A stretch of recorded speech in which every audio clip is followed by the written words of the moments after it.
ગાંધીનગર બાર એસોસિએશનની ચૂંટણીમાં ખરાખરીનો જંગ. Gandhinagar district court ખાતે આગામી 22મી ડિસેમ્બરે યોજાનાર બાર એસોસિએશનની ચૂંટણીમાં ખરાખરીનો જંગ ખેલાયો હોય તેવો માહોલ જામ્યો છે, જેમાં વિકાસ પેનલ અને એકતા પેનલના ઉમેદવારો દ્વારા ગાંધીનગર બાર કાઉન્સિલરના વકીલોને પોતાની તરફેણમાં મતદાન કરવા માટે એડી ચોટીનું જોર લગાવવામાં આવી રહ્યું છે. વર્ષ 2024-25 માટે યોજાનાર આ ચૂંટણીમાં પ્રમુખ, ઉપપ્રમુખ, મંત્રી, સહમંત્રી, એલઆર સહિતના હોદ્દેદારો ઉપરાંત કારોબારી સભ્યોની ચૂંટણી પૂર્વે સિનિયર વકીલશ્રીઓની મધ્યસ્થતાથી 11 કારોબારી સભ્યોની સર્વાનુમતે બિનહરીફ જાહેર કરવામાં આવતા સમગ્ર માહોલમાં ખુશી ફેલાઈ જવા પામી હતી અને આ તબક્કે બાર રૂમ ખાતે મળેલી બેઠકમાં બિનહરીફ ઉમેદવારોને પુષ્પગુચ્છ દ્વારા સન્માન કરવામાં આવ્યું હતું.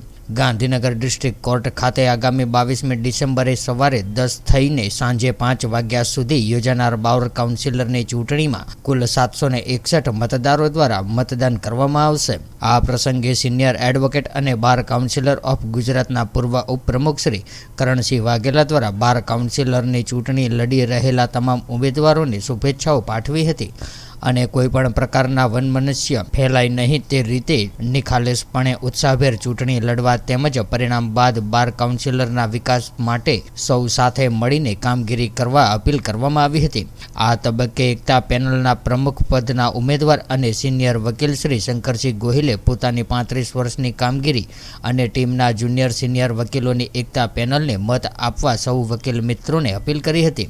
વિકાસ પેનલના પ્રમુખ પદના ઉમેદવાર અને પાછલી ટર્મના પ્રમુખ શ્રી રાજેન્દ્રસિંહ રાઓલે આ તબક્કે પોતાની ટીમના ઉત્સાહ અને આત્મવિશ્વાસને જોતા પોતાની પેનલની જીત માટે વિશ્વાસ વ્યક્ત કર્યો હતો અને પોતાના પ્રમુખ કાળ દરમિયાન કરેલ બાર એસોસિએશનના કાર્યો અને બાર કાઉન્સિલના વિકાસ માટે રૂપિયા 2 લાખનું ભંડોળ એકત્ર કર્યું હોવાનું જણાવતા સૌ વકીલશ્રીઓને વિકાસ પેનલને જંગી બહુમતીથી વિજય બનાવવા નમ્ર વિનંતી કરી હતી. ત્યારે હાલનો માહોલ જોતા ગાંધીનગર ન્યાય મંદિર ખાતે આવનારી 22મી ડિસેમ્બરે ખરાખરીનો જંગ ખેલાશે. જો કે મતદારોનો મિજાજ પારખી શકાય તેમ નથી અને વળી આ તો બુદ્ધિજીવી વકીલો અને એટલે આખરી બાજી કોણ જીતશે એ તો 22મી ડિસેમ્બરે સાંજે 6 વાગ્યા પછી જ જાહેર થનારા પરિણામ જ કહેશે.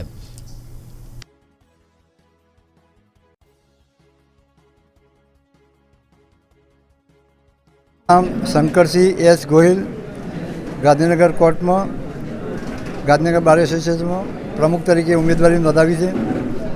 એટલે બધા વકીલ મિત્રોને જો અમે સેવાઓ કરી હોય તો અમને બહુમતીથી ચૂંટી કાઢવા માટે નમ્ર અરજ છે.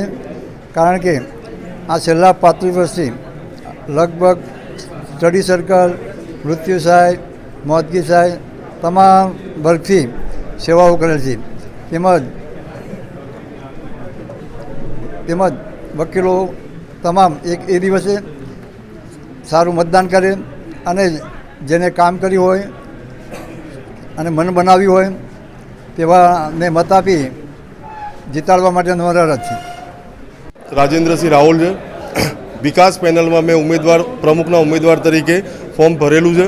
મારી વિકાસ પેનલમાં ઉપપ્રમુખમાં ગોપી પટેલ, સેક્રેટરી પદમાં પીટી અમીન સાહેબ, એલઆર પ્રતિનિધિમાં અલ્પાબેન પ્રજાપતિએ તમામ મારી પેનલમાં વિકાસ પેનલમાં ફોર્મ ભરેલ છે અને અગાઉ પણ હું પ્રમુખ રહેલો છું. હાલમાં પ્રમુખ ચાલુ છું અને વિકાસના કાર્યો બાર રૂમમાં, મંદિરના રૂમમાં, લાઇબ્રેરી રૂમમાં, એલઆર રૂમમાં દરેક વિકાસના કાર્યો કરેલા છે. એ વિકાસના કાર્યો લગતી આ જુનિયર વકીલ મિત્રોએ મને ફરીથી મોકો આપશે એવી મને અભ્યર્થના છે. અને હાલમાં બાર રૂમમાં 0 બેલેન્સમાંથી મેં વકીલો માટે 2 લાખ રૂપિયાનું ભંડોળ ભેગું કરેલું છે. હું કરણસિંહ બી વાઘેલા, પૂર્વ vice chairman bar council of Gujarat. અત્યારે ગાંધીનગર બાર એસોસિએશનની 2023 અને 24 માટે ચૂંટણીનું આયોજન થયેલ છે. હાલમાં ગાંધીનગર બાર એસોસિએશનમાં એકતા પેનલ અને વિકાસ પેનલ બંને સામસામે બધા એમના પેનલના ઉમેદવારો ઊભા કરીને પ્રમુખ માટેની, ઉપપ્રમુખ માટેની, સેક્રેટરી, કારોબારી સભ્યોની ઇલેક્શન હતું. જેમાં છેલ્લા દિવસે કારોબારીમાં બિનહરીફ વરણી થતો 11 ઉમેદવારો બિનહરીફ જાહેર થયેલા છે. બાકીની પોસ્ટ માટેનું ઇલેક્શન છે એમાં પ્રમુખ, સેક્રેટરી, ઉપપ્રમુખ અને સહમંત્રી અને ખજાનચી અને મહિલા પ્રતિનિધિ છે. મહિલા પ્રતિનિધિમાં જે ઉમેદવારો છે એકબીજાના અત્યારે પ્રચાર તંત્રમાં જોડાયેલા છે. ગાંધીનગર બાર એસોસિએશનમાં સામસામે પેનલો જે રીતે ઉત્સાહ અને આનંદ છે, ગાંધીનગરમાં માહોલ ચૂંટણીમય બની ગયો છે. વકીલોમાં એક જાતની ચેતના આવેલી છે અને કોને મત આપવો કોને ના આપવો આ તો બુદ્ધિજીવી વર્ગ છે. જે ઉમેદવાર એમને ભાવતો છે, જે ઉમેદવારનું કામગીરી જોઈ હશે, જે ઉમેદવારને તેમણે પારખ્યો છે, એ રીતે વકીલ મિત્રો છે, બુદ્ધિજીવી વર્ગ છે, એ નક્કી કરશે. અને આગામી તારીખ 22/12/2023ના રોજ શુક્રવારે સવારે 10 વાગ્યાથી 5 વાગ્યા સુધીનું મતદાન છે. આ મતદાનમાં મોટી સંખ્યામાં 761 કુલ મતદારો છે. 761માંથી લગભગ 70-75% મતદાન થશે અને એ જ દિવસે સાંજે 8 વાગ્યા સુધીમાં ચૂંટણી જાહેર થશે.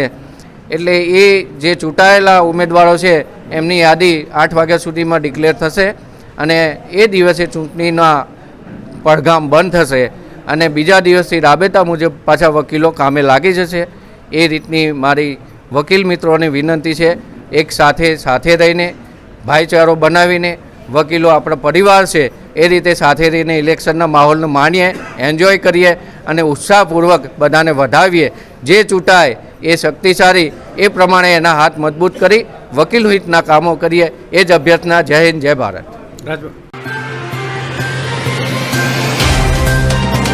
तो व्हाट्सएप, ट्विटर, फेसबुक, इंस्टा जहाँ भी आपका अकाउंट है, इसे शेयर बटन के द्वारा वहाँ पर शेयर करें